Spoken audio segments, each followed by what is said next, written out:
আমাদের এই বৈশাখ মাসে শেষ মঙ্গলবারে আমাদের গান পূজা করতেই হবে।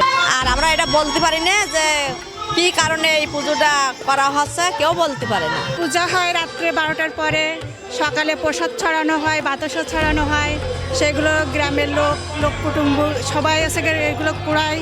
প্রসাদ বিতরণের পরে আপনার দুপুরের থেকে যাত্রা শুরু হয়, দুদিন যাত্রা হয়। এখানে যাত্রা হয়, কনসার্ট হয়, এখানে অনেক মেলা বসেছে। এখানে আমরা প্রতি বছরে আসি, খুব ভালো লাগে। 30 থেকে 32 জন ওজন হয়েছে। সন্দেশ দেশে, মিষ্টি দেশে, বাতাসা দেশে, সেটা 70-80 মন বাতাসা উঠেছে। তাতে তরমুজ রয়েছে ঘর ভরা, আপেল, লেবু, বিভিন্ন রকম ফল আমাদের এই মন্দিরে উঠে থাকে। যারা আসে ভক্তবৃন্দ তাদের মাঝে সব বিলি দেওয়া হয়। এখনও পর্যন্ত রয়েছে বুধ বৃহস্পতিবার 2 দিন আবারও বেরানো হবে।